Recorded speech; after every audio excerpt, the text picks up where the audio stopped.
This happened to me in the fall of 2020, right in the middle of the pandemic, when everything still felt surreal. My friend Jay and I were on our way from NYC to Michigan to knock out a couple of vinyl flooring jobs and also scout some potential properties to renovate and flip. We were using his work truck, a white Ford F-150 that had seen better days but ran like a beast. We decided to leave in the evening around 7 p.m. and make the drive straight through the night to get to our destination. In a world where January is supposed to be boring, one staple of the holidays were Jay had this theory that driving overnight meant less traffic, and we could just power through on energy drinks and gas station coffee. Plus, we'd save money on a hotel. I wasn't thrilled about it, but I figured I'd sleep in the passenger seat for part of the way, and we'd trade off driving duties somewhere around Pennsylvania or Ohio, which is a 2-lane highway that cuts right through the mountains of Pennsylvania. This highway is far from safe. It's elevated in mountainous terrain. There are constant turns, and it snakes around so much you can barely see what's coming. The curves just keep coming one after another. So if you go through the guardrail, you're not just going off the road. You're flying down into the darkness of a ditch or ravine, probably a couple hundred feet down. Not a pleasant thought, especially at night when you can't see anything beyond your headlights. Anyway, I'm driving while Jay is trying to get some sleep in the passenger seat, reclined back with his jacket balled up as a pillow. I stop at a service plaza around 1 a.m. to refuel and run into the shop real quick to grab some drinks and snacks for the road. The place was nearly empty. Just a tired-looking cashier and one truck driver getting coffee. It's a little past midnight, and I notice one other car refueling a few pumps away from us. It was a red or burgundy SUV, I think a Mazda CX-5, or maybe a Suzuki, something boxy like that. There's a guy sitting in the driver's seat just staring ahead, but I pay it, and him no mind as I jogged back to the truck with my plastic bag of snacks.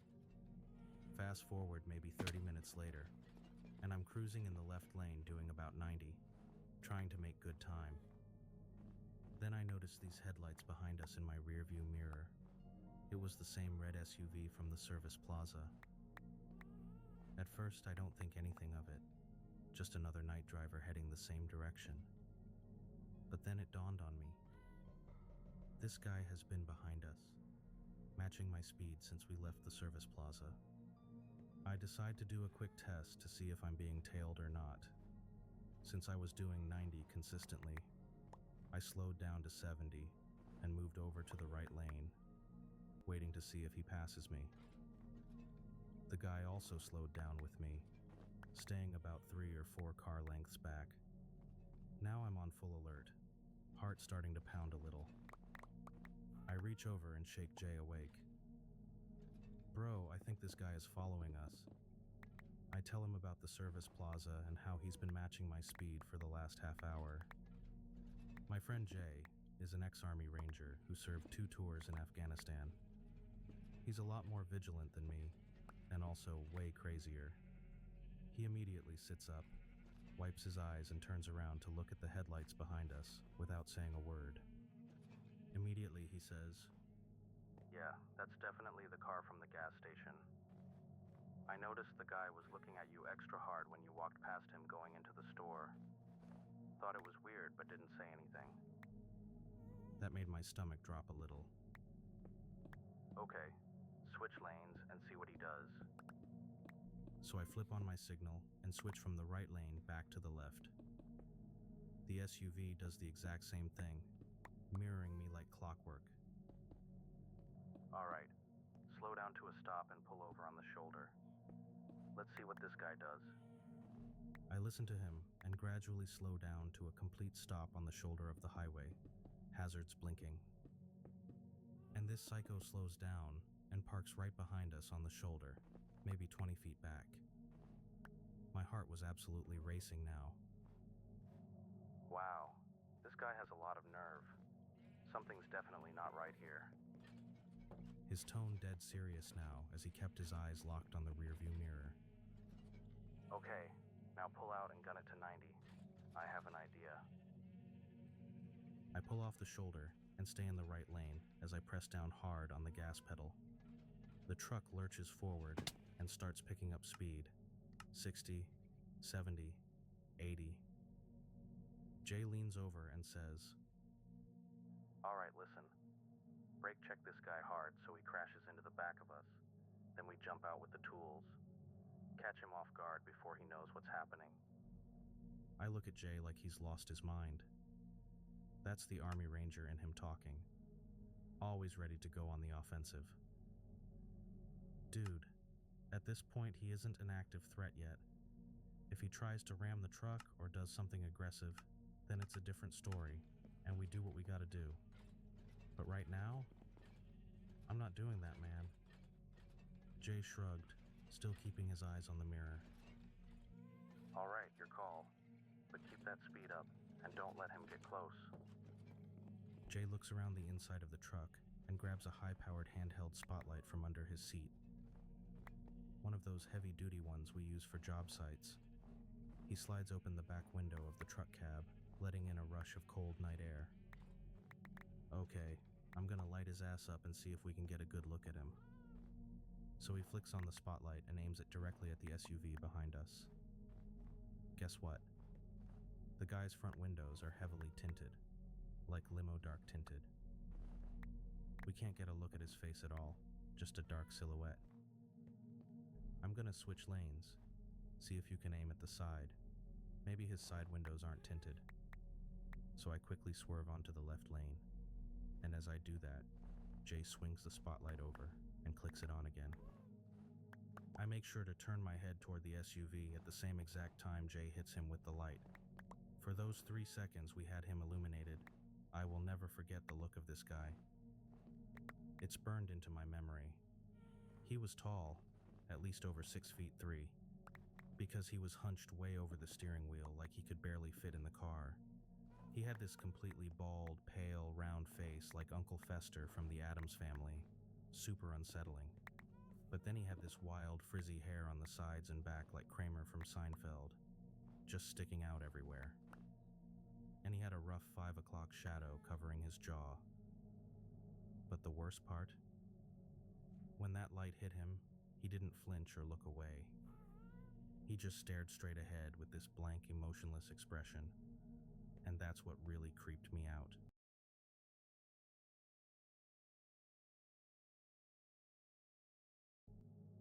Once he saw that I wasn't alone, and that we now knew exactly what he looked like, he suddenly slowed down and turned off at the next truck rest stop area. Just like that, he was gone. We didn't see him again for the rest of the drive. To this day, me and Jay get into heated debates about whether I should have brake checked the guy or not. I've analyzed this situation over and over in my head, and I've concluded that this guy's intentions were definitely evil. But thank God, I was never able to find out. What do you all think? Did I make the right call? Now, before I end the story, I want to add a few more details that I found out later.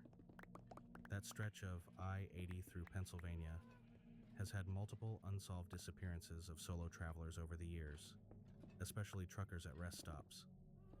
When Jay shined the spotlight on him, we noticed his SUV had no front license plate. And we also later found out that there were reports of a similar red SUV following lone drivers on that same highway around that same time period. But nobody ever got a good look at the driver. New Year, same extra value meals at McDonald's. So now get 2 snack wraps, plus fries, and a medium soft drink for just $8. For limited time only. Prices and participation may vary. Prices may be higher in Hawaii, Alaska, and California, and for delivery.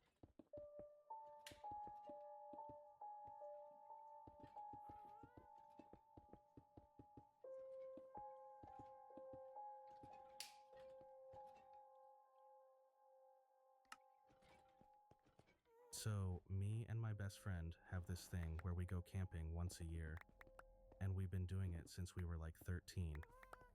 And nothing scary or weird has ever really happened on these trips. But last year in the Blue Ridge Mountains was a bit different. Anyway, so we got there during peak season on the first night, and the place was packed. We were running out of daylight, so we had to set up camp on this sketchy spot on the side of the mountain, and it was a total wind tunnel. Now, when morning rolled around, we said screw it and headed into town, and spent the day drinking beers and screwing around until late afternoon. And by the time we made it back up to the mountains to find a better spot, we were losing light again. So we managed to find this more remote area and got everything set up. Now it's probably around 1 a.m. when we notice this flashlight pointed right at us. Then whoever it is starts walking toward us. We don't really think much of it. Figured it was probably a park ranger coming to tell us off about something. I mean, who else walks up on you in the middle of nowhere at 1 a.m, right? I don't know about you, but I've always thought there's like an unspoken rule when camping. You don't just walk up on people's campsite that late unless it's an emergency or something. Anyway, the person gets close enough, and we realize it's just some dude, probably early 50s, wearing a t-shirt and basketball shorts. His girlfriend or wife, maybe 40s, is with him, but she won't even look at us. The guy immediately starts forcing this conversation about absolutely nothing. Doesn't say anything about the time. Doesn't even acknowledge his girlfriend is there. His eyes are darting everywhere while he's talking to us about random shit like what kind of lantern we have and how cool it is. Then he starts saying weird stuff, like how he used to be in law enforcement. Completely out of nowhere. Had nothing to do with what we were even talking about. And then all of a sudden he accidentally shines his flashlight on our tents and goes, "Oh, that's where you guys are sleeping, huh? Cool setup." The way his eyes and flashlight kept moving around, it felt like he was trying to figure out how many of us there were and what we had with us. He kept scanning the ground around our campsite. We were definitely getting sized up. Once he's seen everything around us, he just kind of pauses for a second, then ends the conversation and walks off back into the woods. Once his flashlight disappears, me and my friend just look at each other. Without me even saying a word, he goes, "We're packing our shit and getting out of here." So we did. This was hands down the most unsettling thing that's ever happened to me while camping. I really think this guy was planning to wait until we fell asleep and come back. I don't know what for, but I know for a fact we were getting sized up that night.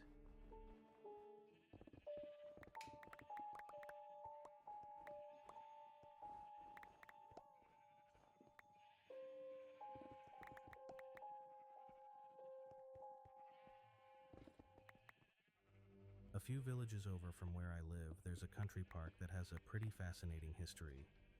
During World War II, the area was actually home to an extensive network of ammunition factories and railways.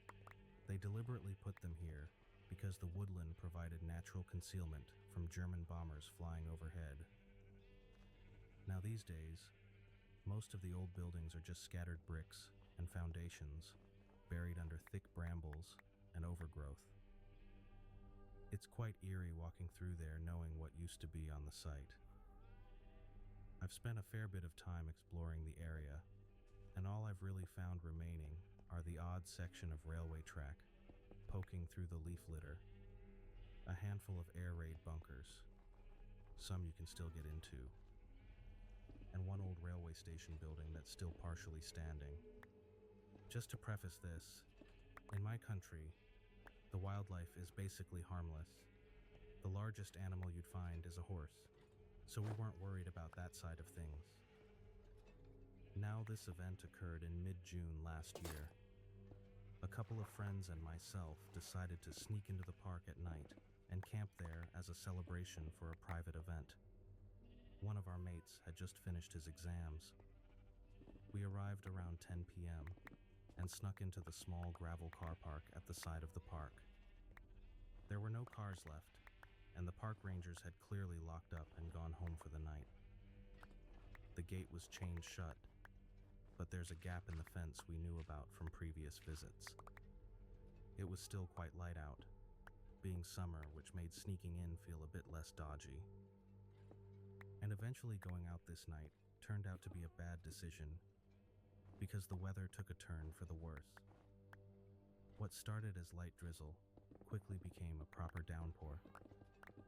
We started hastily packing our soaking wet belongings back into our bags, deciding to find an abandoned building to take shelter in, rather than stick it out in our flimsy tents. At this point, it was around midnight, and it was pitch black. Those thick summer clouds had blocked out any moonlight. The heavy rain was absolutely hammering down, and we were already drenched through. Using our phone torches to light the way, we stumbled along the overgrown paths, trying to find the nearest building in the forest. The obvious choice was the old train station we'd explored before. It was only about 10 minutes away if we cut through the woods, rather than sticking to the main trail. The station had big interlocking metal fencing put up around it, because the council considered it derelict and structurally dangerous. Obviously, we went in anyway. We were absolutely soaked and desperate for shelter. We squeezed past a gap in the fence where someone had bent it back, and it released a loud screech from the rubbing metal that made us all freeze for a second. Probably woke up half the wildlife in the area. We quickly headed further inside the small structure, our torches picking out graffiti and old beer cans on the cracked concrete floor. Then we found the secret shaft we'd discovered on a previous visit. A narrow opening that led down into the old air raid bunker beneath the station. It was drier down there, if musty and cold. We laid out our sleeping bags on the concrete and eventually managed to get to sleep around 1 to 2 a.m., listening to the muffled sound of rain above. About an hour later, we all jolted awake to the sound of that same metal screech from earlier, the fence being pushed aside. My heart immediately started racing. We looked around at each other in the darkness and did a quick head count. All 6 of us were present and accounted for, so we quickly shut all our phone lights off and sat there in complete silence. For about 3 minutes, we didn't hear anything except our own breathing and the rain outside. Then whoever or whatever was up there got closer to the shaft entrance. The sound of wet footsteps above us on the station floor became louder, though still relatively faint. But it didn't sound like normal shoe footsteps. It was more of a soft, irregular padding sound, almost like something dragging slightly. The rhythm was off too, not the steady clip of boots or trainers you'd expect from a park ranger doing rounds. We all sat there frozen, barely breathing, as the footsteps stopped right near the entrance shaft to the bunker. I slowly turned my head to look towards the opening. There was no light coming from above at all. Then we looked at each other in the pitch darkness, eyes adjusting just enough to make out silhouettes, as we all realized the same unsettling thing. Whoever had come up there had no torch with them. How were they navigating through that derelict building in complete darkness? The footsteps didn't continue, and they just stopped. We sat there in absolute silence, straining our ears, assuming whoever was up there was still standing right above us. After what felt like an eternity, probably only 5 minutes, but it felt like an hour, the footsteps finally picked back up again, that same odd shuffling sound, heading slowly away from our direction towards the far end of the station. We eventually heard the sweet sound of the metal fence screeching as they left. We had a whispered discussion and decided to stay put rather than risk running into them outside. We figured it might have been a park ranger trying to sneak up on us with his lights off on purpose, and we definitely didn't want to get caught trespassing and fined. We managed to get some uneasy sleep until our alarms went off at 6 a.m. We'd set them to leave before the rangers arrived for their 8 a.m. shift. Crawling out of the hole and into the gray summer morning light, we came across our muddy footprints from the night before near the entrance. However, there was an extra set of footprints belonging to whoever had followed us in during the night, much larger than any of ours. We just stared at them for a moment, before quickly packing up our stuff and legging it out of there Probably just childish paranoia, but none of us wanted to hang around. We never did figure out who or what was wandering around that station in the dark. Part of me wants to believe it was just some homeless person seeking shelter from the rain, but the bare feet and the way they moved so confidently without any light still gives me chills. We haven't been back to that park at night since, and I don't think any of us have any plans to either.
That night, I had pulled into our driveway and started unloading stuff I'd left in the van. Empty totes, my lunch bag, a couple of those plastic "sorry we missed you" slips. My son, Owen, came out in socks, even though it was chilly, because he was 8 and kids don't feel cold the way adults do. He leaned on the bumper like he'd been waiting to tell me something, and he said it like it was nothing, like he was telling me what he ate at lunch. Dad, Mr. Heller said I can come see something cool in his garage tomorrow. I didn't react right away because on paper that sentence doesn't sound like a crisis. It sounds like neighbor stuff. Like, hey, come see my motorcycle. Or I got a new puppy. I nodded without thinking. Oh yeah? Owen nodded. He said he has video games. And snacks. He said it with that careful little excitement kids get when they think they found a loophole to the rules. That made me pause. I glanced across the street. Mr. Heller's place was one of those tidy houses that always looked like it was waiting for a real estate listing photo. Bushes trimmed, trash cans put away, porch light always working. He lived alone as far as I could tell. Mid-50s maybe. Always had clean jeans, always waved, quiet friendly, polite, not chatty. And his garage door was closed. It was always closed. I'd lived there long enough to notice things like that. I'd never seen it open. Not once. When did he tell you that? I asked. Today, when I was outside. Outside where? By the fence, he said. He was already there. I didn't like that. Owen didn't stand around showing adults his switch. Not unless they were family. He was shy with strangers and weirdly polite, which usually makes you feel good as a parent until you realize it also makes them easy to talk into stuff. What else did he say? I asked. He's nice. He said he likes kids. That was the moment everything shifted. I felt my jaw tighten before I could stop it. I made myself breathe through my nose so my kid wouldn't see the anger show up on my face like a flare. Okay, I said. What exactly did he say? Owen looked down at his socks, scuffing the driveway. He said he has a bunch of games, and he has those little sodas, the tiny cans. What else? Owen looked toward the house like he was checking if his mom was watching. Then he leaned in a little, like we were sharing something. He said, "Don't tell Mom," he said. I didn't answer right away. I didn't want to say the wrong thing, because what I wanted to say was a lot of words that an 8-year-old doesn't need in his head. I carried the rest of my stuff into the house without saying much. Inside, my wife took one look at me and knew something was off. I told her once Owen was washing his hands. She didn't panic. She just went quiet. "I've never even talked to him," she said. "I've barely talked to him," I said. "Just the wave." Grainger knows that as the procurement coordinator at a manufacturing plant, you can count on auto reordering to have the PPE you need on hand. Call 1-800-GRAINGER, click Grainger.com, or just stop by. Grainger, for the ones who get it done. We called Owen back in and asked him gently if it had happened before. He hesitated, then admitted it had, more than once. Always near the fence, always casual, always friendly. He asks what I'm doing, Owen said. If I'm bored. Did he ever come into our yard? I asked. No, Owen said. Then after a pause, he just stands by the sidewalk. That night, after Owen went to bed, I stood outside looking at that house. Nothing about it seemed threatening, but I couldn't stop thinking about how easily a conversation could happen there without anyone noticing. The next few days, I paid attention in a way I hadn't before. If Owen went outside, Mr. Heller seemed to appear, taking out trash, getting mail. Then I saw it happen clearly. Owen was adjusting his bike near the sidewalk. I was on the porch. Mr. Heller walked to his gate and paused, close enough to talk. Owen looked up, listening. I walked down the steps and positioned myself between them. "Hey," Mr. Heller said, smiling. "Your boy keeps the street lively." "What's up?" I asked. He shrugged. "Just saying hi." "Owen told me you invited him into your garage," I said. I caught a quick flicker on his face. Not surprise, more like frustration. "Oh, that?" he said lightly. "I've got old games. Thought it'd be fun." "He's not going in your garage," I said. He raised his hands. "No big deal. I'm just being nice." I kept thinking about that line. I'm just being nice. It puts the pressure on you to feel unreasonable. I kept my voice calm. "Don't talk to my kid. If you need something, talk to me or my wife." For a split second, the friendliness dropped. What was underneath looked irritated. Then the smile came back. "Sure," he said, and walked away. That night, my wife and I talked everything through. We told ourselves we were overreacting. We told ourselves maybe he was awkward. But the "don't tell your mom" part kept coming back. That wasn't awkwardness. That was on purpose. We started looking for another place within the week. We didn't tell neighbors. We didn't make a scene. We just moved fast. Too fast, honestly. People ask questions. Did he touch him?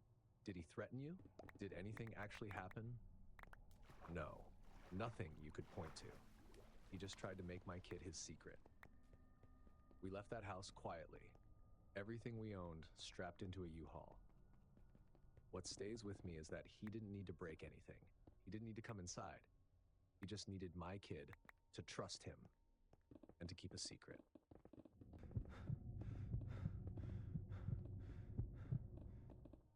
When I tried explaining this to friends later, they'd do that thing where they assume it was just a cranky neighbor and a loud dog, like it was an apartment life story. It wasn't. It started with a message late on a Tuesday night. I'd gotten home from the veterinary clinic exhausted, still smelling like disinfectant and wet fur. I had ramen on the stove, and Luna, my dog, was doing her usual loop of the apartment before settling down. My phone buzzed. "Your dog barks every night. Quiet hours are a thing. Handle it." I didn't love the tone, but I wasn't defensive either. Luna barked sometimes, once or twice if she heard something weird. I managed it. White noise, blinds closed, late walks. I texted back, "Hey, sorry about that. I'm working on it. If it happens again, text me and I'll take her out right away." His reply came almost instantly. "No, you don't get it. I'm not living like this. If she barks again, I'm coming over." That was the first moment something felt off, like he'd already decided my door was an option. I didn't reply. I set my phone down and tried to keep the night normal. Luna ate. I showered. I watched a show I didn't care about. Around midnight, Luna did one sharp bark. Just one. She stood, ears forward, then stopped. I checked the peephole anyway. Empty hallway. I whispered her name, and she came back to the couch. At 1:07 a.m., someone slammed their fists into my door. It wasn't knocking. It wasn't asking. The frame shook. Luna started barking for real this time. I went straight to the door and spoke through it. I hear you. It's late. I'm not opening the door. The pounding stopped. Then he yelled, "You think you can ignore me?" "I'm not ignoring you," I said. "I'll handle my dog. Please leave." He laughed once. "You're not going to sleep until I say you can." That sentence didn't fit the situation. It wasn't about noise anymore. It was about control. I didn't answer. I backed away from the door, and after a few minutes, he left. I heard his footsteps fade. I didn't sleep. I sat on the couch with Luna pressed against my leg, watching the door. The next morning, I tried to think rationally. People get weird about noise. People lose their tempers. Later that day, I ran into him by the mailboxes. He looked normal, with a gym shirt. He stared at Luna like she offended him. "About last night," I started. "Keep her quiet," he said. "You can't come to my door like that," I said. "It's my building, too," he replied. After that, I did everything right. Extra walks, fans on, lights off early. I tried to make myself invisible. For a few nights, it worked. Then, close to 2 a.m. on a Saturday, Luna woke up and made a sound I hadn't heard before. Her body stiffened, eyes locked on the door. Then I heard it, the handle. I slid off the couch, grabbed my phone. The handle turned again, firmer. Something thin brushed the knob. I called 911. While I whispered my address, I tiptoed to the door and looked through the peephole. He was holding a crowbar. "Do you see him?" the operator asked. "Yes," I said. "He has a crowbar." From outside, his voice came, "Open it," Luna growled. Then headlights swept across my wall. Tires. A car door. Suddenly his voice changed, normal now. "Hey, what's going on?" Police knocked. Real knock this time. When I opened the door a few inches, the officer's focus went immediately past me, toward the living room. "He says he was checking on a possible break-in," one officer told me later. "That's his tool." They didn't believe him. I could tell. But belief wasn't enough. They documented it, warned him, told me to call again if he came back. After that, I couldn't relax behind a locked door anymore. And the worst part wasn't that he tried my handle. It was realizing he now knew I wouldn't open the door. So next time, he wouldn't bother knocking at all. Yeah, it's cool that our cheddar wins a lot of awards for its bold, naturally aged flavor. But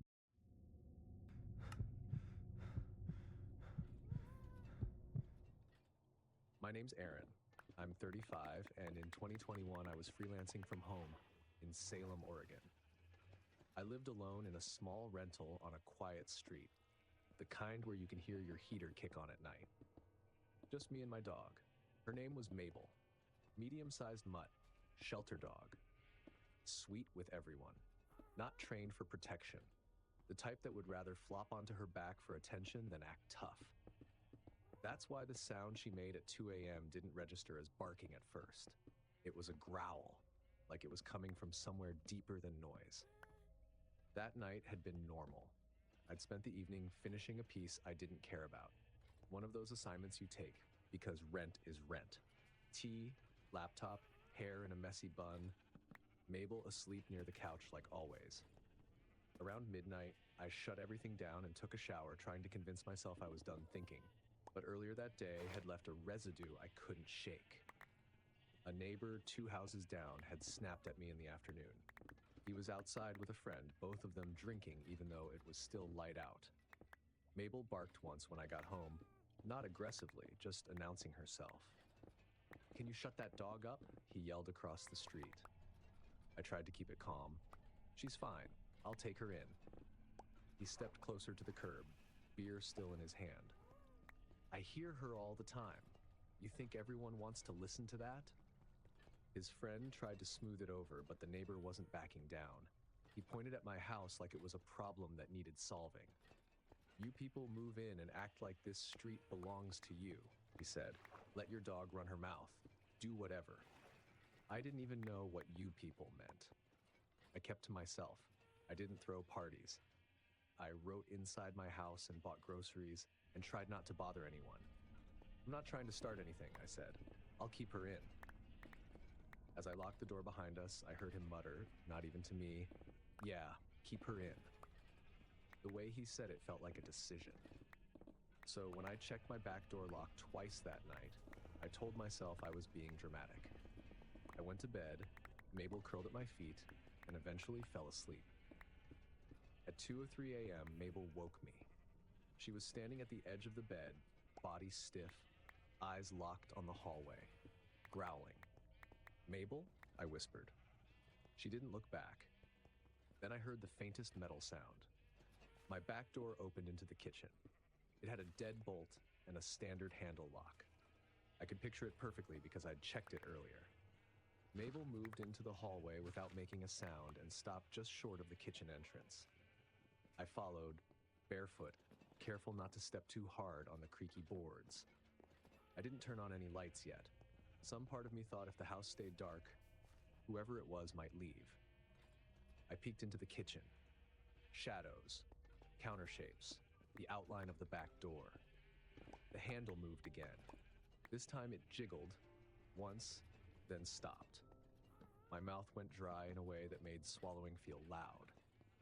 Another sound followed. Someone leaning into the door, working it, seeing what would give. I flipped on the hallway light. The pressure stopped instantly. 2 seconds passed. Then the handle moved again, harder. Like the person outside didn't care anymore that I might be awake. That's when the deadbolt made that sound. That grinding clack. Like the bolt was holding, but the frame was taking more strain than it wanted. Mabel stepped forward and planted herself between me and the door, standing there, solid and unmoving. I backed into the hallway and dialed 911, whispering even though I didn't know if that mattered. "There's someone at my back door," I said. "They're trying to get in." The operator stayed calm, asked my address, asked if I could see them, asked if I had a safe place. I didn't. I had a hallway, a bedroom, and a dog. The handle rattled again. A firm shove followed. The deadbolt complained louder this time. Mabel barked once, deep and sharp. It echoed in the kitchen. The pressure stopped. Then I heard a man's voice through the door. "Open the damn door." Angry, like I owed him something. I stayed on the phone. "Please send someone." Mabel barked again, more urgent now. The person outside moved. I heard shoes scuff against the porch boards. He stood there breathing hard enough that I could hear it through the door. Then, just as suddenly, he stepped away, walking off the porch and across gravel. The police arrived minutes later, lights swinging across my front windows. They didn't find anyone, but when they checked the back door, one officer ran his hand along the frame and said, "Someone put real pressure on this." Morning made everything worse. The door frame had fresh splintering where the bolt sat. On the porch steps was a crushed cigarette, same brand my neighbor smoked. I tried not to jump to conclusions. That afternoon, when I took out the trash, he appeared like he'd been waiting. Sunglasses on, hoodie up, voice rough. "Hey, about last night." "What about it?" I asked. He rubbed his face. "I was out of it. Thought it was my place." 2 houses down, turned around, at my back door, I said. He shrugged, annoyed. I said my bad. Don't make it a thing. Then Mabel barked from inside. After that night, Mabel started sleeping pressed against the bedroom door. If I got up, she got up. If I went near the kitchen after dark, she followed and watched the back door. Every time I locked the deadbolt, I listened to the sound it made. Like it remembered how close it came to losing. And if Mabel hadn't woken me, if she'd stayed asleep like she usually did, I don't think I would have heard him in time. And I don't think he would have left on his own.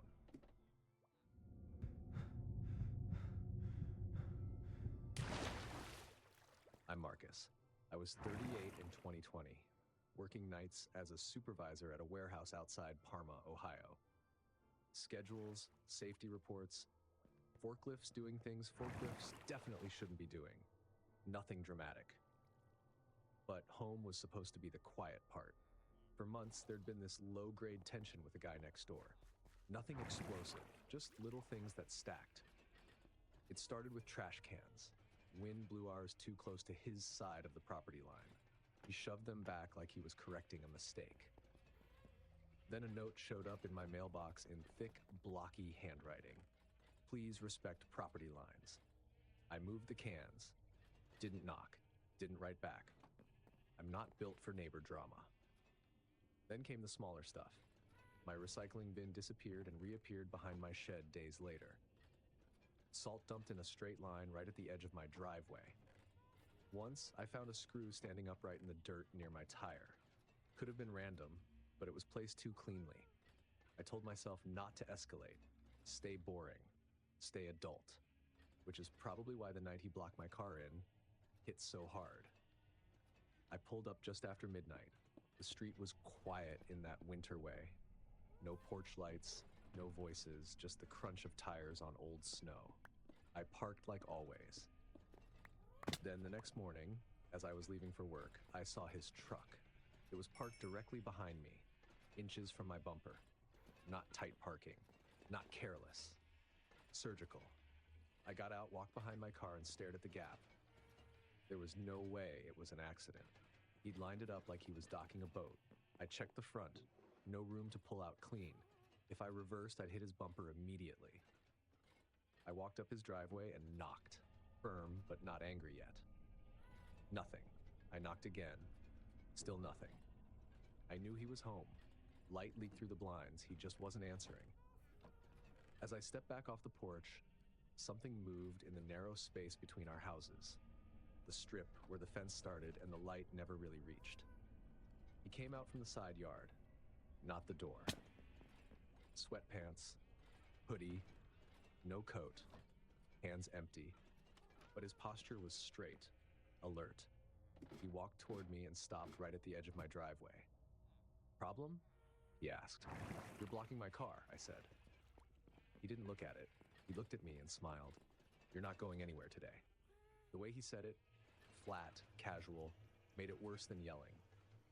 I waited for him to laugh. He didn't. Move your truck, I said. Nah. Like that's even an answer. I stepped back toward my car. Standing there talking to him felt like playing along. When I reached the driver's door, I noticed something else. In the dirt behind my front tire was a rock, just big enough to wedge, placed deliberately. If I reversed hard, I'd lose traction. If I pulled forward, I'd scrape the curb. He'd thought this through. I got in the car and locked the doors. You're going to mess up your car, he said through the glass. I didn't answer. I put the car in reverse and cut the wheel hard toward the edge of the yard. The tires spun sideways toward the grass. The car jolted.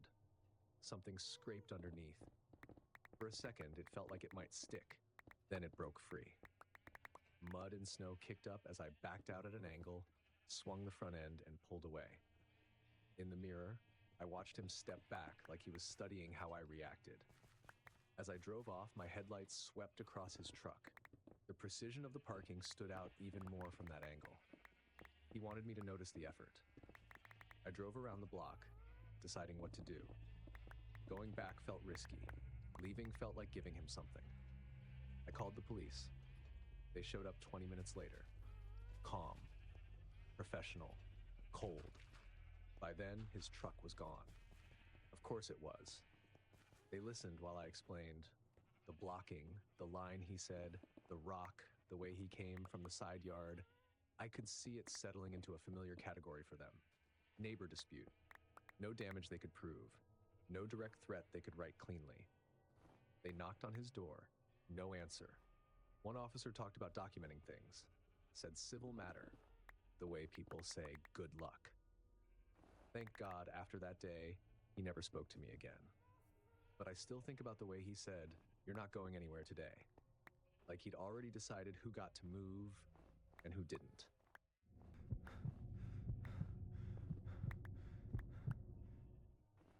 My name's Kelsey. I was 24, freshly out of college, and I'd moved to that apartment in 2023 for a reset. New job, new city, my first place alone. The apartment complex looked calm in daylight. Pine trees, dog walkers, quiet streets. It felt safe enough. The walls were thinner than I expected, but I told myself that was normal.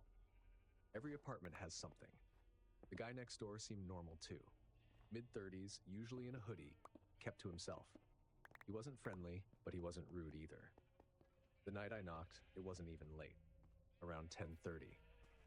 His TV or music was loud enough that the bass carried straight through my bedroom wall. I tried earbuds. I tried my fan. I tried lying there pretending it didn't bother me. Eventually, I got up.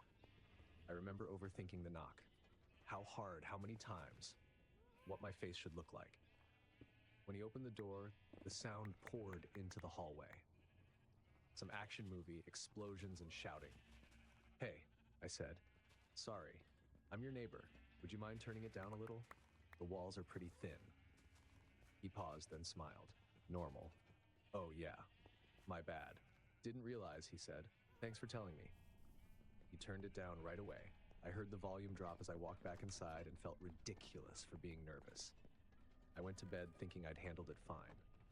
Around 2:40 a.m., I woke up to a sound that didn't fit any category my brain had. It wasn't knocking, it was impact. Heavy, rhythmic impact, like something being driven into the door over and over. I lay there listening, waiting for my brain to fix it into something harmless. Someone drunk in the hall. Someone fell. Then it happened again. Thud, thud. My dog started whining from his bed. I got up quietly and stepped into the living room. I grabbed my phone and crept toward the door. The impact stopped. Silence. Then the peephole went dark, like someone had stepped close enough to block it. I looked. At first, my brain didn't accept what it was seeing. His forehead was pressed against the door. Then he pulled back a few inches and drove it forward again. He was headbutting it. His arms hung at his sides. He wasn't bracing himself. It looked less like rage and more like he decided the door was in his way. I backed up so fast I nearly tripped. I crouched behind the kitchen counter. My phone was shaking in my hands. I typed 911 and the doubt flooded in immediately. What if he's drunk and confused? What if this is nothing? What if I overreact? Then I heard a sharp crack, wood giving way at the frame. I hit call. The operator answered. I whispered, "Someone is trying to get into my apartment." She asked if the door was locked. It was. Deadbolt. Another impact hit, louder this time. My dog trembled against my legs. Then the sound changed. He leaned in close enough that I could hear his breathing through the door. "Kelsey," he said. My body went hollow. I hadn't told him my name. Not earlier. Not ever. I covered my mouth and slid down against the cabinet. The operator kept talking, asking questions, telling me officers were on the way. I heard his head hit the door again, this time with a tearing sound, like the trim was starting to split. I pictured cheap screws, cheap wood, the door giving up. Then he went quiet. I thought maybe he'd left. I almost believed it. Then he spoke again, softer. "I know you're awake." I couldn't stop the tears. The operator told me to stay away from the door and not open it for anyone unless police identified themselves. I sat on the floor holding my dog, counting his breaths because it was the only steady thing in the room. The impact slowed, like he was pacing himself. Then footsteps in the hallway, loud and rushed. "Police! Hands on your head!" Instantly, his voice changed. Hey, I live here," he said, suddenly clear. When the officers knocked on my door, I didn't move until they said my unit number twice. I opened it with the chains still on. They talked to him in the hallway. I could hear his calm explanations, the offended tone of someone inconvenienced. "She said I was loud earlier," he said. I went to apologize. She didn't answer. I got worried. They didn't arrest him. Not that night. They told him to go back inside. They told me to call again if he came near my door. Management's response the next day was a practiced shrug. "He's had issues," they said. Like that explained anything. They fixed the doorframe a week later, new trim and fresh paint, but the crack never really disappeared. If you stood at the right angle, you could still see it under the paint, a faint line that caught the light. And every time I looked at it, I thought the same thing. I didn't knock to start a fight. I knocked to be polite, and he took that as an opening. If you're sitting there thinking, yeah, I'd never feel comfortable again after that, smash that like button, subscribe for more nightmares.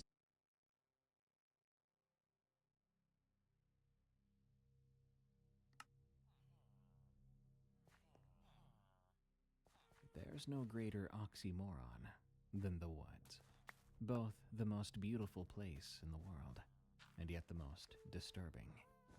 People send me countless stories about the woods, about missing people and strange entities that should not exist. And far too many of them have one thing in common: the way the woods go silent. This story, sent to me by an anonymous listener, and titled, "The One Rule of the Woods You Must Never Break," states that there is a very specific reason why the forest suddenly goes quiet, and why you should leave like your life depends on it when it does. Because if the woods go silent, you have 10 minutes.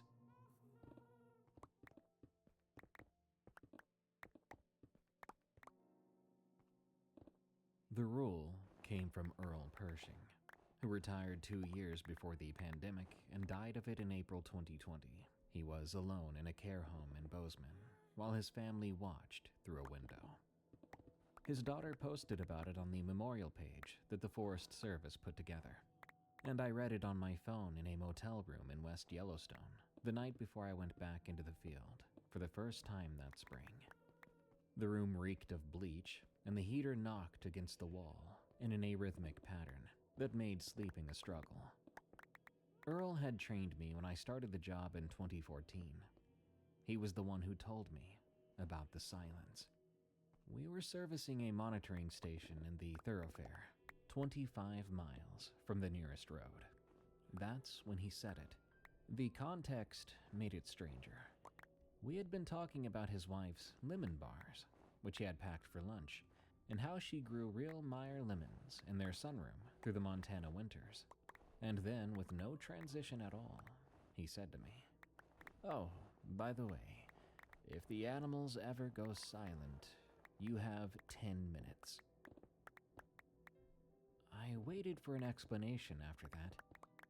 Earl was unwrapping a lemon bar, his thick fingers careful with the wax paper, nails cracked and yellowed from 40 years of field work. A Steller's jay was hassling us from a nearby lodgepole, begging for crumbs. The air was warm on my face. 10 minutes to do what?" I asked. "Well, to leave." He bit into the lemon bar and chewed slowly, watching the jay. A flake of powdered sugar clung to his gray mustache. "Not 10 minutes until something happens. 10 minutes to get clear. That's the window. After that, the odds aren't good." "I don't get it. The odds of what?" "Of getting clear." I laughed, because I was 26 years old with a master's degree in wildlife biology from the University of Montana, and I understood perfectly well that no natural phenomenon could cause all ambient animal activity to just cease simultaneously. Predator presence might suppress prey activity in localized areas, but birds would still call, insects would still move. The soundscape would shift rather than stop. I explained this to Earl in approximately those words, and he nodded as though I had confirmed something. "That's right," he said. "It shouldn't happen. But when it does, you have to leave." He finished his lemon bar and folded the wax paper into a small square, then put it into his pocket. The same pocket where he kept his reading glasses and a small notebook he never seemed to write in. The jay made a harsh ascending call and flew to a different tree. Earl stood and brushed crumbs from his trousers, the same olive drab he had worn every day I'd known him, and he went back to work, never mentioning it again in the 2 years before he retired. I thought of it occasionally, like a joke you heard whose punchline you missed, or a story someone started and never finished. I brought it up once to another biologist named Claire Newell, who had worked with Earl in the 80s. We were at a conference in Missoula, sharing a table at a restaurant that served elk burgers and local beer. The place was crowded with other wildlife professionals, and the noise level was high enough that you had to lean in to be heard. I mentioned the rule as an amusing anecdote, a piece of old-timer folklore. Claire was raising her glass to her lips when I said it, and she stopped, the glass suspended halfway to her mouth. She looked at me for a long moment, her eyes moving across my face, before saying, "Earl told you that?" "He did," I said. "What does it mean?" She set the glass down without drinking and gave a single slow nod, then asked me how I was finding the conference and whether I had tried the huckleberry pie. I assumed it was some form of hazing ritual for the new employees, a bit of backwoods mysticism designed to test credulity, and Claire had been embarrassed on Earl's behalf for perpetuating it. That April, with Earl newly dead and the world emptied out by the virus, I drove into the Gallatin National Forest to serve the first monitoring station of the season. The roads were deserted. I passed through Bozeman without stopping, the streets nearly empty, a few masked figures hurrying along the sidewalks. The entrance station to the forest was unmanned, the ranger residence dark, its windows reflecting the overcast sky. I had permits and paperwork authorizing my presence as essential personnel, but nobody stopped me to check. The parking area at the trailhead was empty, except for a single vehicle, a white Toyota Tacoma with government plates that belonged to Marcus Weber, a technician who had started a few months before the pandemic began.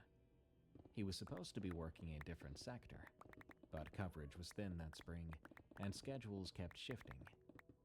I figured he had swapped assignments and gave it no more thought.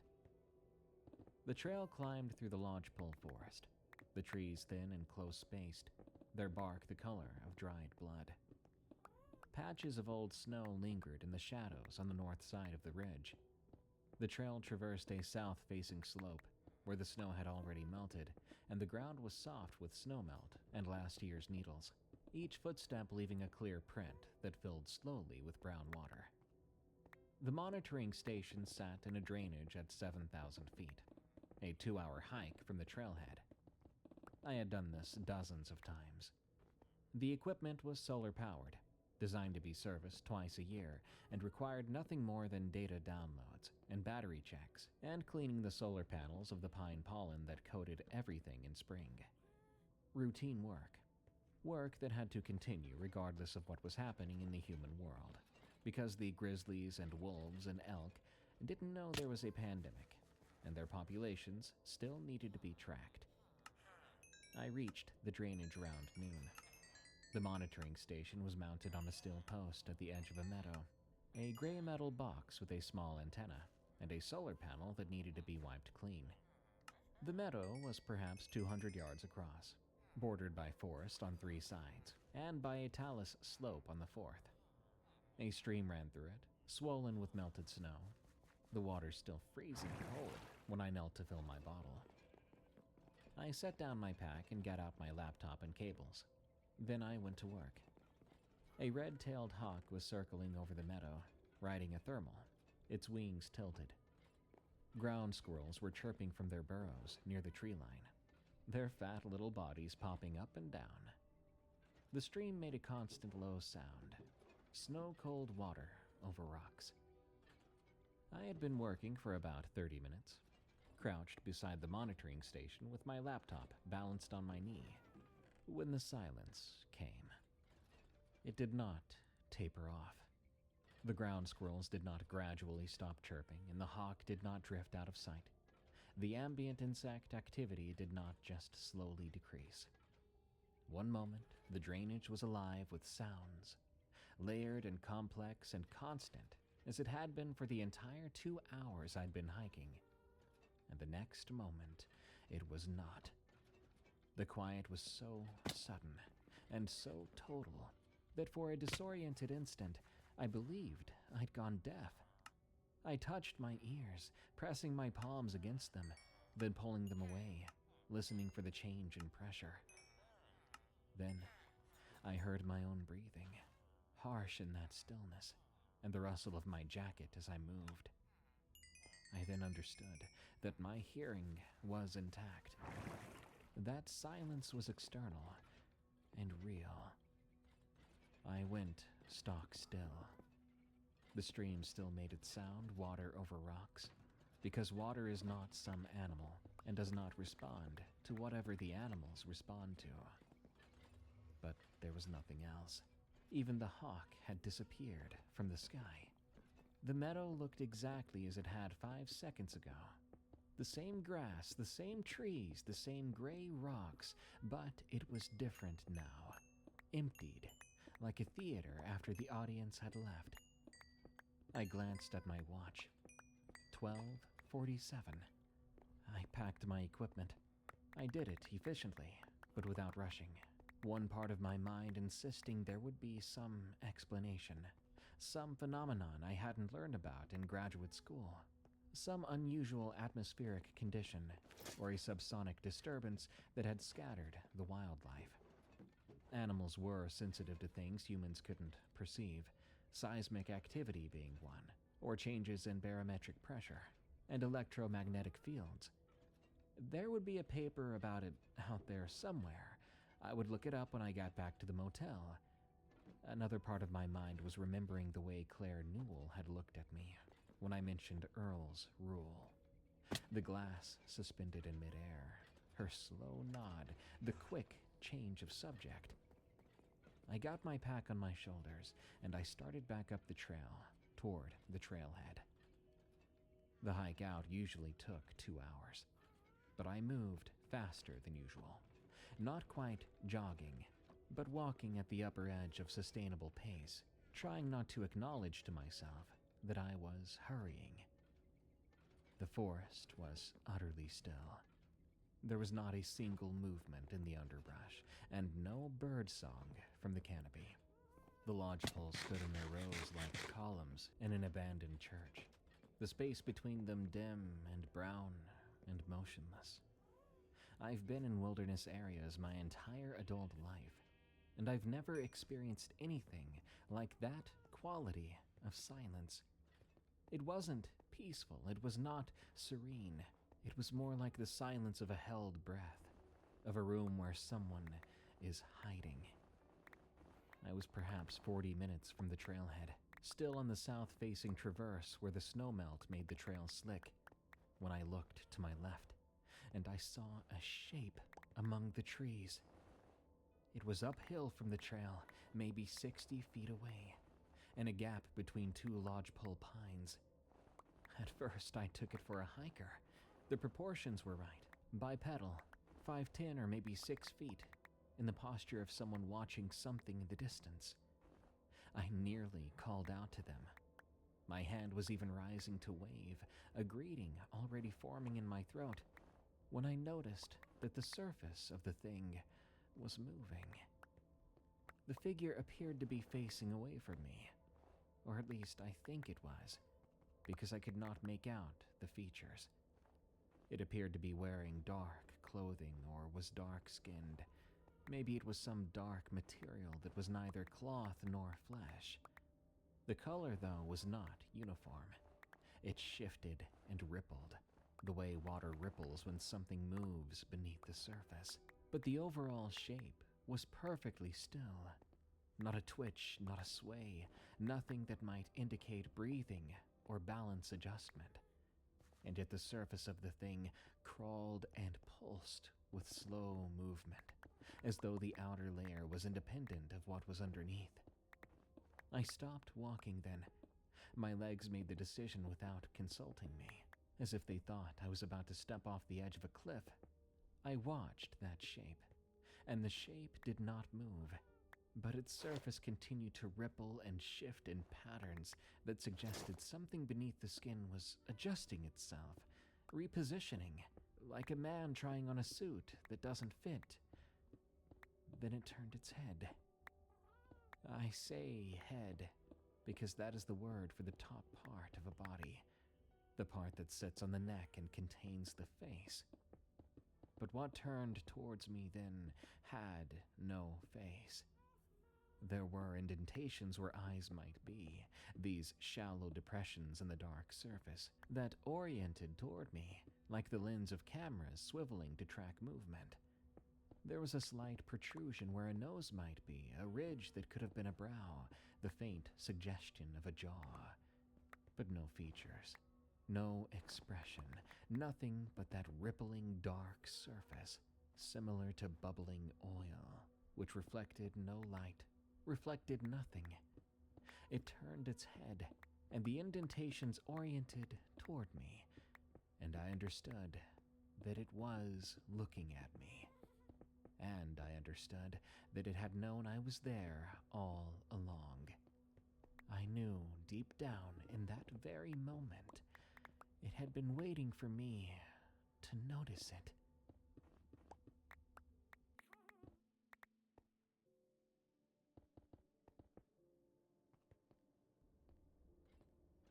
It was a struggle not to run. I'd read enough about predator-prey dynamics to know that running triggers pursuit. Fleeing is the signal that activates the chase instinct. The worst thing you can do in the presence of a predator is to behave like prey.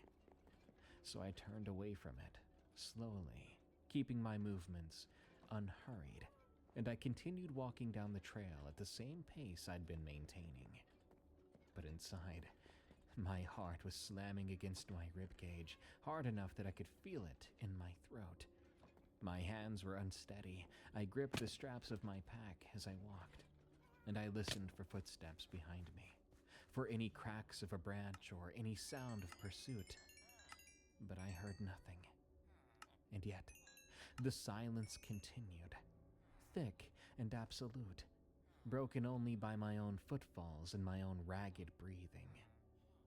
I reached the trailhead around 2:30. The white Toyota Tacoma was still there, parked beside my vehicle, its windshield dusty with pollen. I got into my truck, locked the doors, and I sat there, my hands unsteady on the steering wheel, and I watched the trailhead for any movement.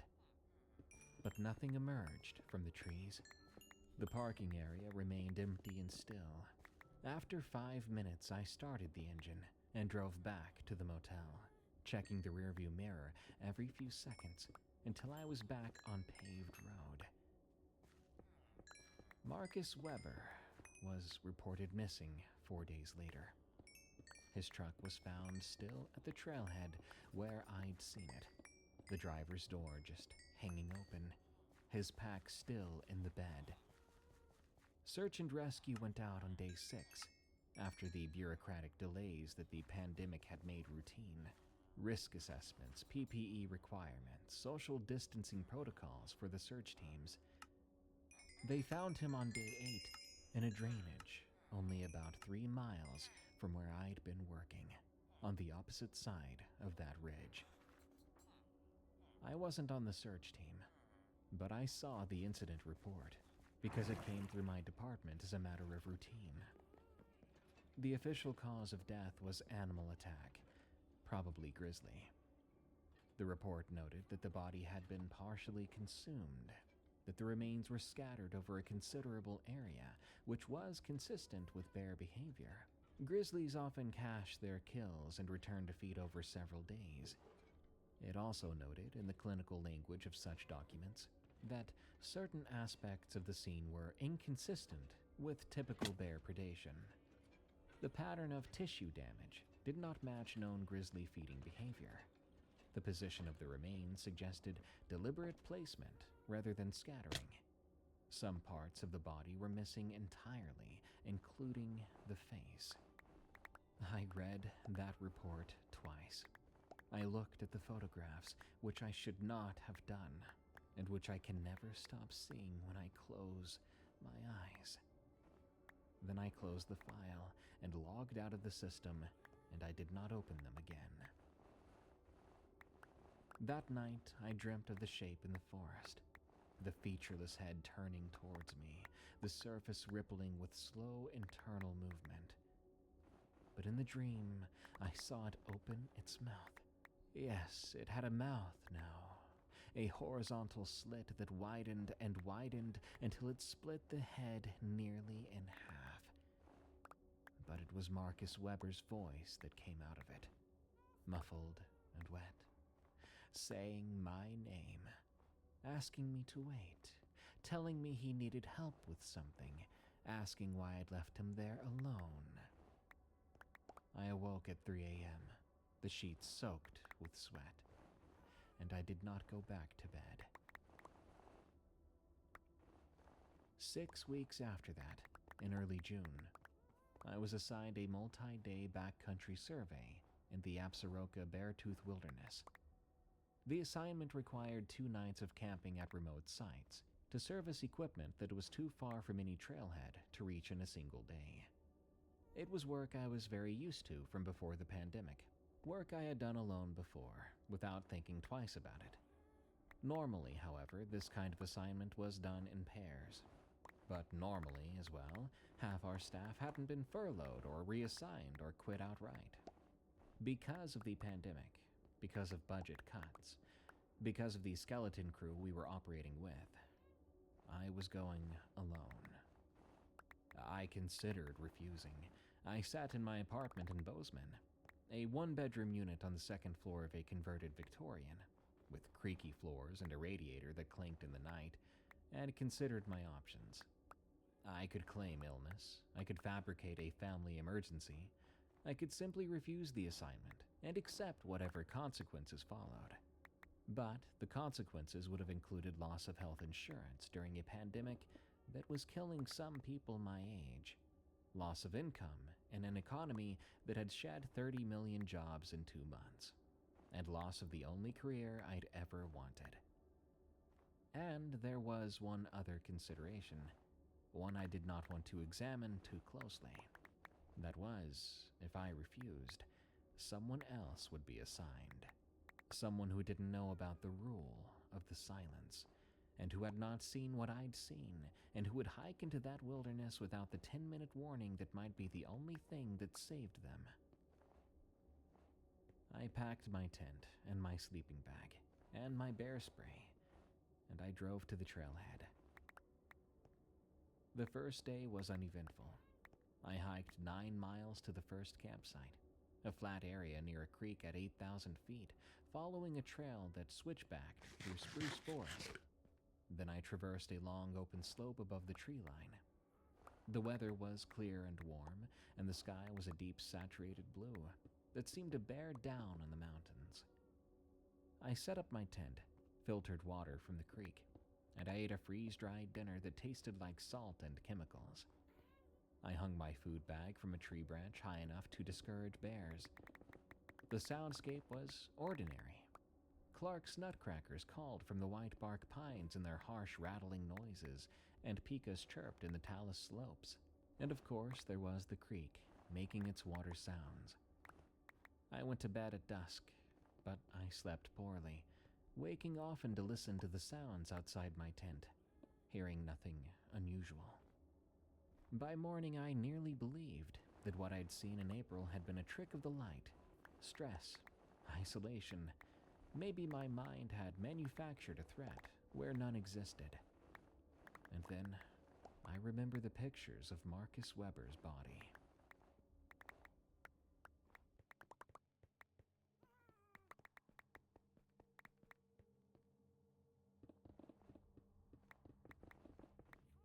The second day, I serviced 2 monitoring stations and hiked another 7 miles to the second campsite, which was in a high basin near the tree line. The trail climbed steadily through the morning, gaining 2,000 feet of elevation before dropping into the basin from a notch in the ridge. The basin was perhaps 300 yards across, a natural amphitheater of rock and alpine tundra, with a few clusters of stunted subalpine fir at the lower end, their branches shaped by decades of wind into flags pointing east. A small lake occupied the center of the basin, water black and still, reflecting the peaks that ringed it. My campsite was at the edge of one of the fir clusters, sheltered from the wind that blew constantly at this elevation. I set up my tent and ate dinner, watching the light drain out of the sky. The shadows in the basin deepened from purple to black. The first stars appeared one by one. I was in my sleeping bag by 9 o'clock. I awoke in the small hours. The watch face glowed green in the darkness. 2:14 a.m. I had developed a habit of checking the time immediately upon waking, a reflex I couldn't seem to break. I lay still in my sleeping bag, not moving, not breathing, just listening. Something was outside my tent. There were sounds, not footsteps. Not the sounds of an animal moving through brush, or the rustle and snap of a deer or a bear. Not even the sounds of something sniffing at my tent fabric. No noises that might signal investigation of a potential food source. These were wet sounds, organic sounds. In fact, what they immediately reminded me of was surgery, of procedures I'd only seen in videos, the sounds of things that should be inside a body, being touched, handled, manipulated from outside. I heard what might have been skin tearing, a long, slow rip, like fabric being pulled apart along a seam, the fibers separating one by one. I heard cartilage popping, the sound a knuckle makes when you crack it, but deeper and larger, coming in sequences of 3 or 4. I heard bones creaking under tension, and something similar to the sound a tree makes when it falls, like a structure being pushed past its limits. I continued not moving, not breathing. I lay in my sleeping bag, listening to these horrific sounds, trying to persuade myself that there was a good explanation. A bear with an injury licking its wounds, a deer with a broken leg struggling to rise. Though the rationalizations came one after another, none of them fit the sounds I was hearing, and I still lay there, voluntarily paralyzed. The sounds went on for perhaps 10 minutes, but then they stopped, and in that silence, I heard something else. Movement, closer now. Then a soft impact, like a hand being placed flat against tent fabric. The mesh panel at the front of my tent looked out onto the basin. There was enough moonlight to see shapes, to make out the dark masses of the fir clusters and the pale expanse of tundra and rock and the black mirror of the lake. I turned my head ever so slowly, the sleeping bag rustling slightly against the tent floor, and I looked through the mesh. It was crouching in the basin, maybe just 30 yards away at the edge of the moonlight. That moonlight showed me more than I would ever want to see. The shape was humanoid in the way a scarecrow is humanoid. Sure, it had the right number of limbs. Sure, they were in the right places, sort of. But everything else was so subtly wrong. The torso was a bit too long, the distance from hip to shoulder greater than it should be. The limbs were bent as if they were broken on purpose, or perhaps that they had extra joints, or even no joints at all. It was crouching on its haunches, with its arms braced against the ground, and the arms bent in 2 places between shoulder and wrist. The surface of it glistened in the moonlight, wet and slick, and the skin, if it was skin, moved with slow peristaltic waves, reminding me of the contractions of a swallowing throat. As I watched it, it began to change. The shoulders buckled inward with a wet crunch. The collarbones snapped and reformed. The spine curved into a new configuration. The rib cage collapsed and reshaped. the ribs sliding over one another like fingers interlacing, compressing the torso into a different proportion. I could see the bones beneath moving. I could see them sliding and clicking into new positions. A sick, visceral puzzle being rearranged by an impatient hand. The skull plates shifted visibly. Forehead flattening, jaw extending, the whole structure of the head reforming itself while I watched. The sound of it carried across the basin into the still night air. Wet cracks, disgusting pops, grinding bone on bone. A thick gurgling that might have been breath, or it might have been something else entirely. It was becoming something else. A deer, perhaps. I could see the legs thinning and the neck elongating, something that might have been antlers budding from the skull, or a person. The proportions kept shifting, kept oscillating between configurations, as though the thing could not decide what it wanted to be. It was caught in transition, halfway between one form and another, and the between state was worse than either endpoint could ever have been. Antlers budded from the skull, then receded, absorbed back into the bone. Hooves formed at the ends of the limbs, then softened back into something like hands. The face stretched and contracted, features appearing and dissolving like images forming in smoke. Time seemed to lose its function. The moon moved across the sky, or at least it seemed to. I could not be sure of anything except the shape in the basin, and the sounds it made, and my own heart beating too fast in my chest. At some point the sounds stopped, and the shape rose from its crouch. The way it moved toward the tree line was this stuttering, lurching fashion. Did it have to learn how to use its new configuration? It looked like it, the way its limbs swung at angles. It passed out of sight behind one of the fir clusters, and I lay motionless in my tent, waiting for dawn. There would be no sleeping, no moving for me. I watched the mesh panel and listened for any sound, and the silence held. Not the total silence of April, but an ordinary night silence. Wind and insects, the small sounds of a living landscape, until the sky began to lighten in the east. At first light, I packed my gear.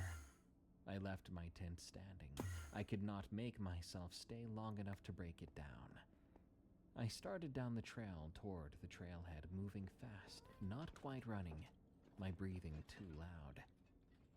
I was 2 miles from the basin, descending through the spruce forest below the tree line, when I came around a bend in the trail and saw the deer. It was blocking the trail, facing me. A mule deer doe, or what appeared to be one. The size was correct, the coloring was right, the big ears and the black-tipped tail and the white rump patch. It was motionless, watching me approach. I slowed and stopped, because something about its posture seemed strange, made my stomach clench. I had to look for a moment to be sure, but its head was on backward. The body faced away from me, down the trail, the hindquarters and the tail oriented in my direction, but the head had been rotated 180 degrees on the neck, so that the face looked back over the spine. The chin above the shoulders, the ears pointing toward the tail. The rotation was complete and total. The neck was stretched and distorted by the twist. The fur bunched and folded in ways that showed the underlying structure had been wrenched into an impossible position. The spine bulged visibly beneath the hide, vertebrae pushed out of alignment by the force of the rotation. And it was breathing. I could see the ribs moving, that steady expansion and contraction of the chest. I could see the nostrils flare, drawing in air. Its eyes were fixed on me, and even those were off. Too dark, the irises nearly black instead of brown. Too wet, with a sheen that was not the sheen of a deer's eye. The pupils were not horizontal slits, they were round, like a human's, and they tracked my movement as I stood on the trail. And then its mouth opened. The sound that came out was not the sound of a deer nor human. It was somewhere between the two, a strangled vocalization that rose and fell in patterns that resembled speech, that had cadence and rhythm and emphasis like words, but it was not speech. It was trying to form words. The lips and tongue, too large for a deer's mouth and too mobile, were moving, shaping themselves around syllables, and what emerged was a garbled approximation of language, a wet, slurring attempt at communication that failed and failed and failed. I went off the trail. My body seemed to move on its own, crashing through the underbrush, through deadfall, through willow thickets and patches of late snow, not caring about the noise, not caring about anything except putting distance between myself and that thing. Branches tore at my face and arms, and twice I fell hard, catching myself on my hands and feeling the impact in my wrists and elbows and knees. But I got up, and I kept moving. I reached my truck around 10 in the morning. I was bleeding from a cut above my eye, where a branch had caught me, and my left ankle was swelling inside my boot, where I'd turned it on a rock. Just like the previous experience, I got in my truck, locked the doors, but this time I didn't wait. I started the engine and drove. There was no stopping until I reached Bozeman, 70 miles away, and even then, I sat in the parking lot of a gas station for 20 minutes, and I cried.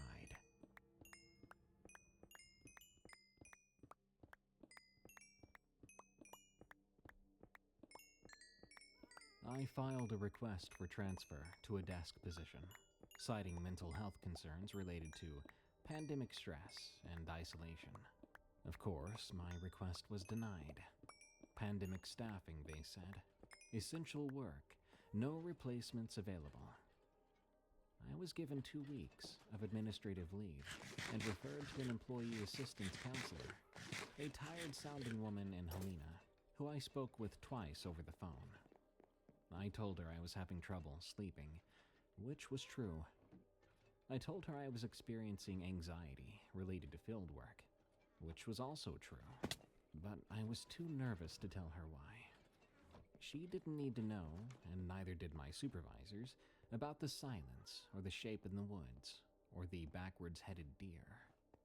I know I asked for a transfer, but I was not begging to be fired. I needed this job, and I knew what would happen to my career and my health insurance if I sounded like that.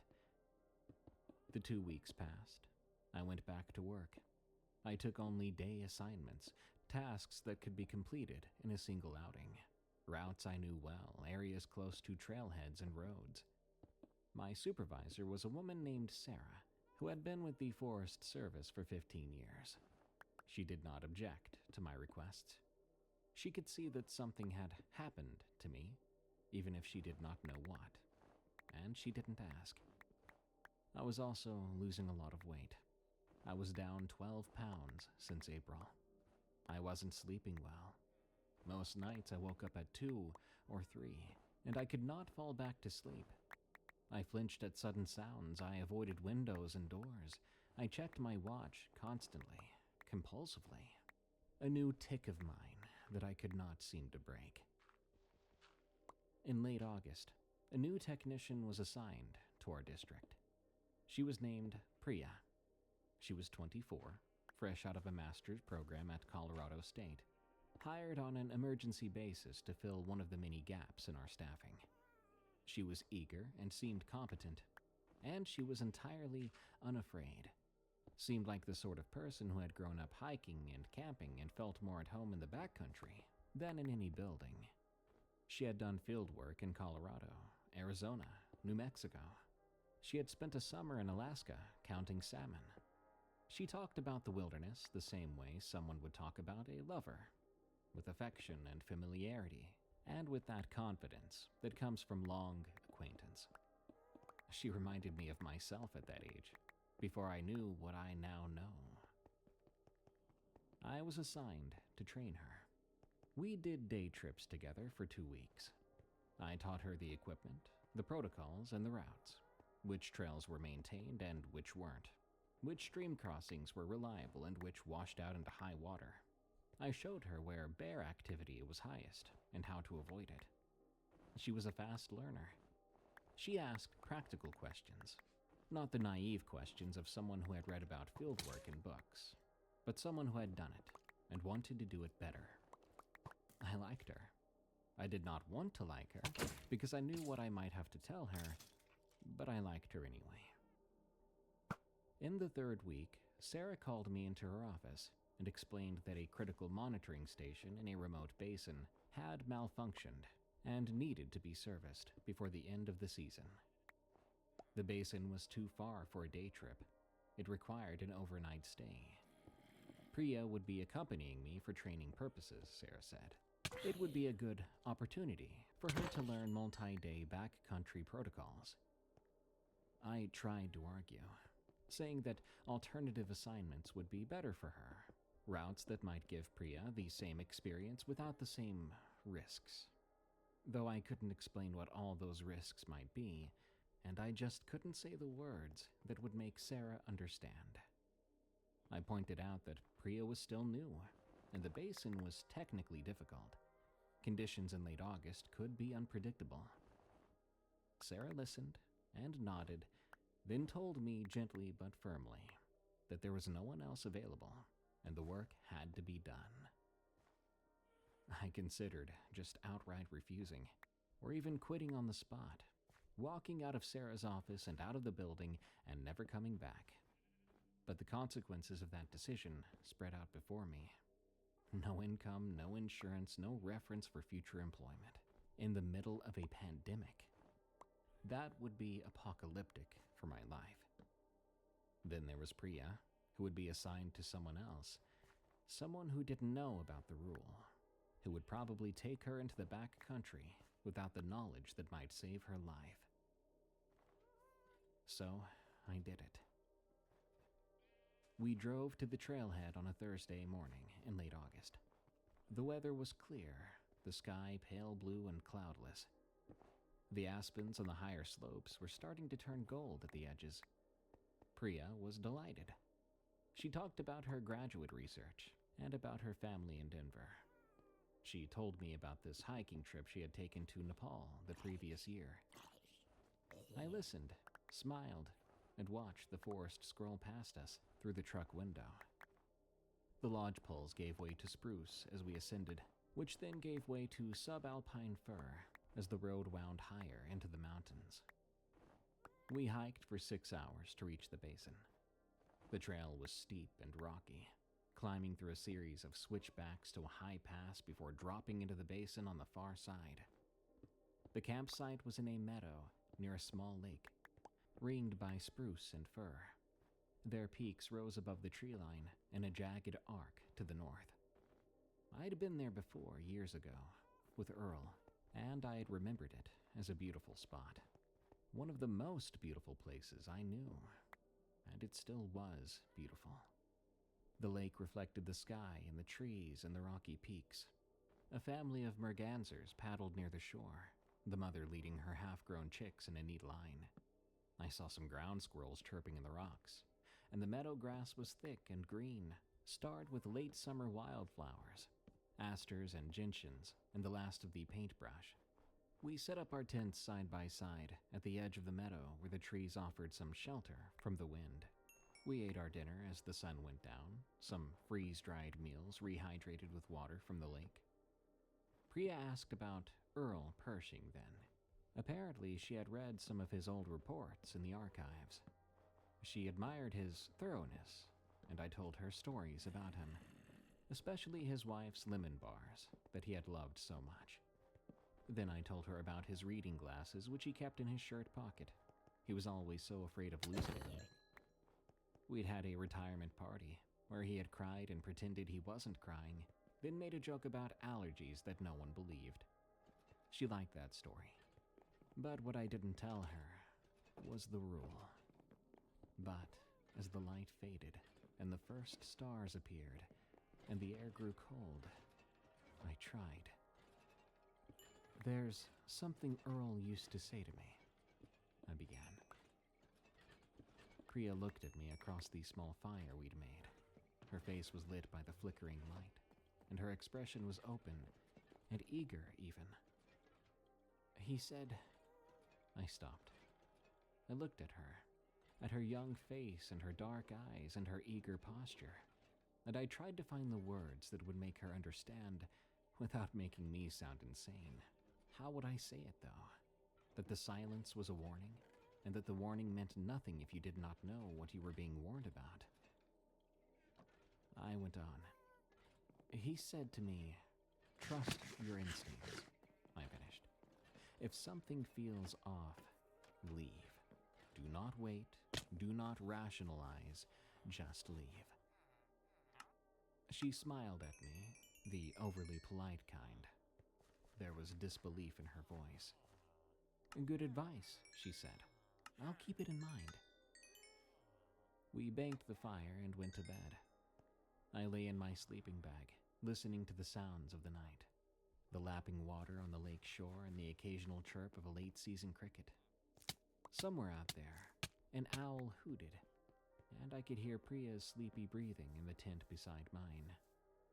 These were comforting sounds, safe sounds, the kinds of sounds I'd fallen asleep to hundreds of times over the years, in dozens of different campsites without ever thinking twice about them. This helped me to fall asleep eventually, and I had no dreams. When I woke up, I awoke to dark silence.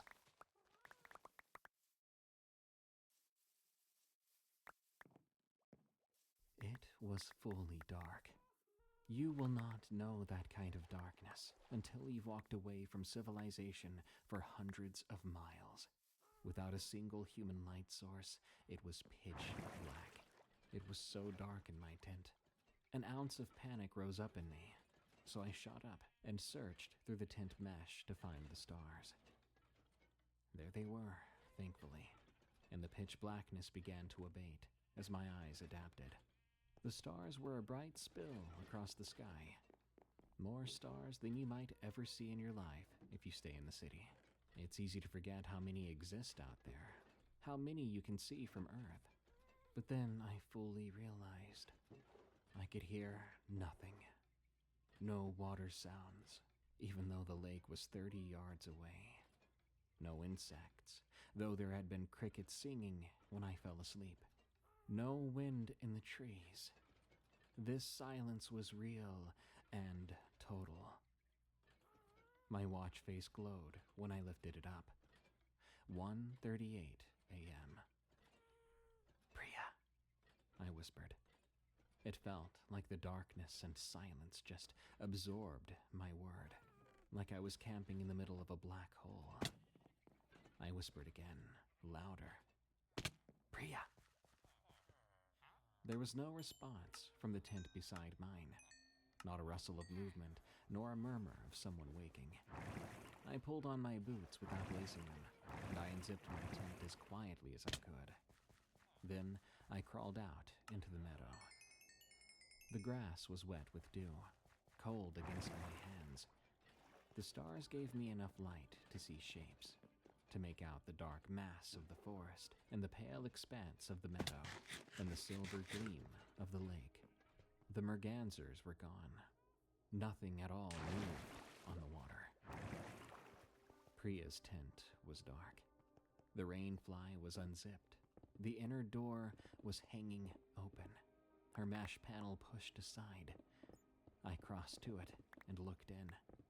Her sleeping bag was pushed to one side, bunched against the tent wall. And her boots were gone, so was her headlamp. But the tent smelled of her deodorant and her shampoo, and yet she was not there.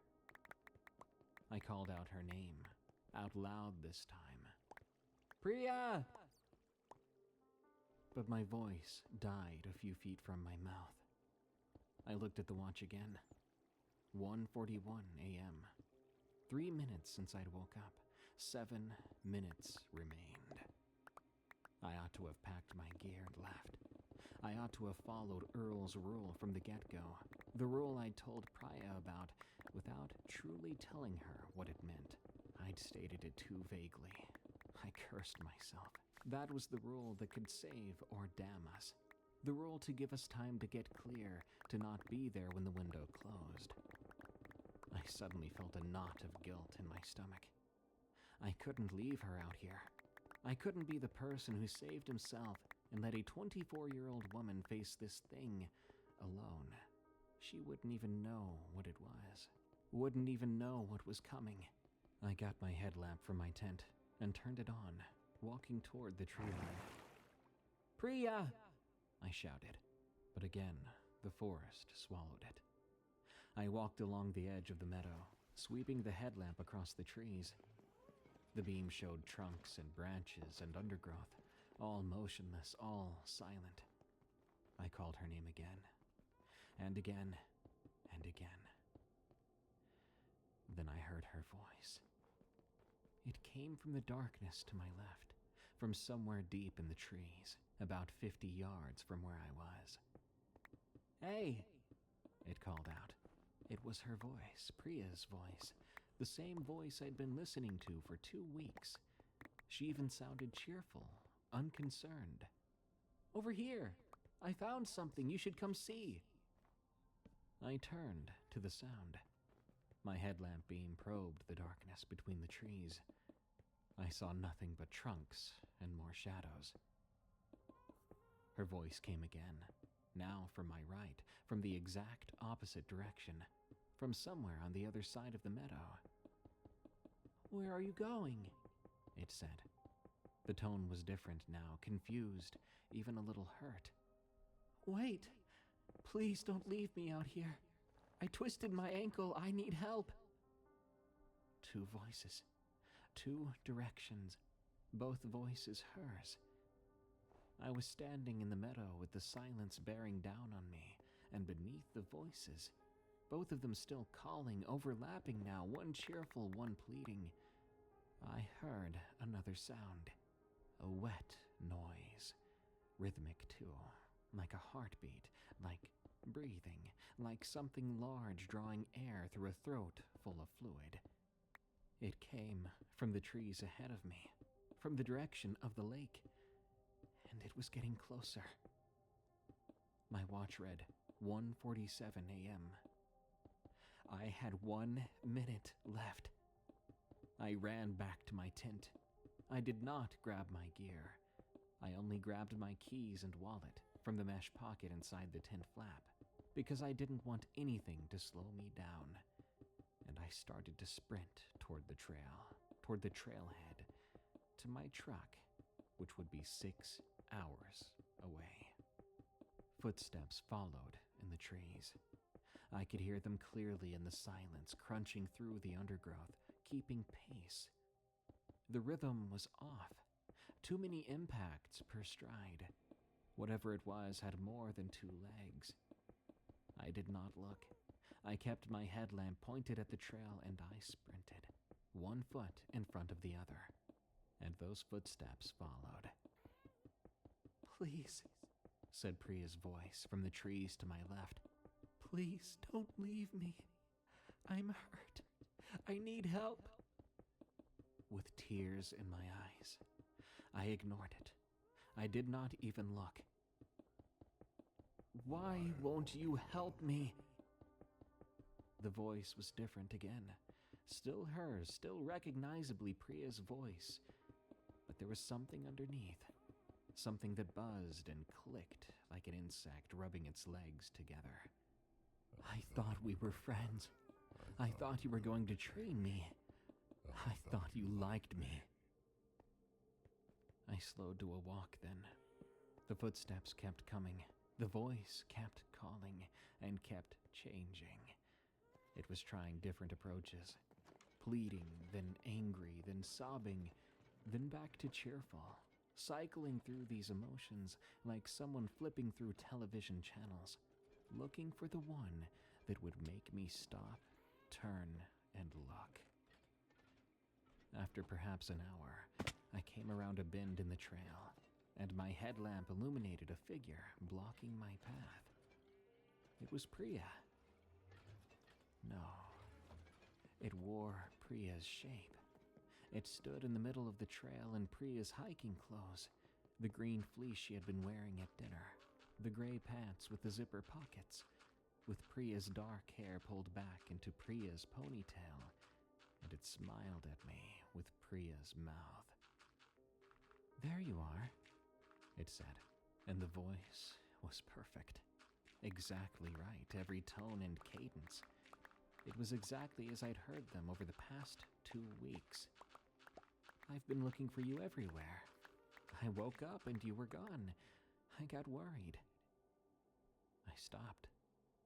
The shape was too convincing, the voice too accurate. For one terrible moment, I wondered if I'd been mistaken about everything, if the real Priya was before me, if I'd imagined the two voices, imagined the footsteps in the trees, imagined all of it. Then it raised one arm to wave at me, what was supposed to be a friendly gesture, a greeting, and I saw that the arm bent in the wrong direction at the elbow. She saw that I saw, and she looked at her arm, then back to me, saying, "Well, would you look at that?" Then her smile stretched wider, pulling the cheeks taut and revealed too many teeth. Behind me, from the darkness I had just walked through, I heard Priya's voice again. "Wait! Please, don't leave me!" The thing in front of me cocked its head. The motion was too fast, the head snapping to the side and holding there like a bird sighting prey. The smile remained fixed in place, unchanging. I ran off the trail again, into the trees, around the shape that wore Priya's face. I heard it turn to follow, and I heard the footsteps resume, the too many footsteps, crunching through the undergrowth behind me, from the trees to my left, from somewhere ahead of me that I had not yet reached, asking me to wait, asking me to help, asking me why I was leaving and what I was afraid of. I kept going until my legs burned and my lungs ached. But at last, the sky began to lighten in the east, and those voices faded, one by one, and the footsteps finally stopped. The silence was replaced with birdsong and insect sounds, and the ordinary ambient noise of a forest at dawn. I made it to the trailhead at 8:15 a.m. My truck was where I'd left it, dusty with pollen, undisturbed. I got in and locked the doors, and I started the engine, driving to Bozeman without stopping, without even looking in the rearview mirror.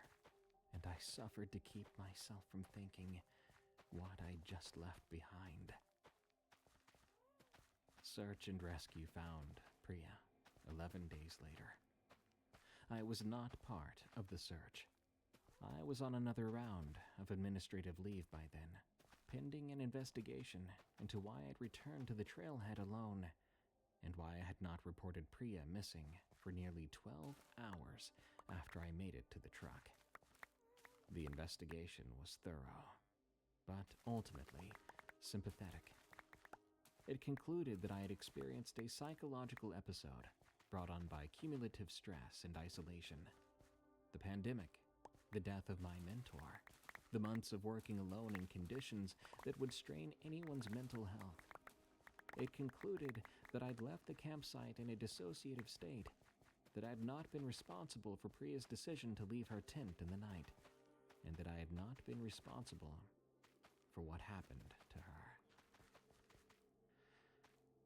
The official cause of her death was an animal attack. The report, when I did finally see it, noted that her remains were scattered over a quarter-mile, consistent with Marcus Weber's death. It noted that the total mass of the recovered remains was significantly less than the expected mass of an adult human female. Certain parts of her body were missing entirely, and the pieces did not quite add up to a complete person. It did not say what might have happened to the rest of her. I resigned from the Forest Service in October 2020. I sold my car and most of my possessions, and I bought a one-way ticket to Chicago, where I had a cousin who offered me her spare room until I landed on my feet. I moved into an apartment on the 14th floor of a building in Lakeview, a concrete box with a view of other concrete boxes and a strip of Lake Michigan in the distance. I work from home now, remote data analysis for an environmental consulting firm, work that can be done anywhere with an internet connection, so I will never be required to leave the city again. To this day, I still wonder how Earl had learned about the rule. Did someone tell him? And if so, who was the first person to understand that when the animals go silent, you only have 10 minutes left?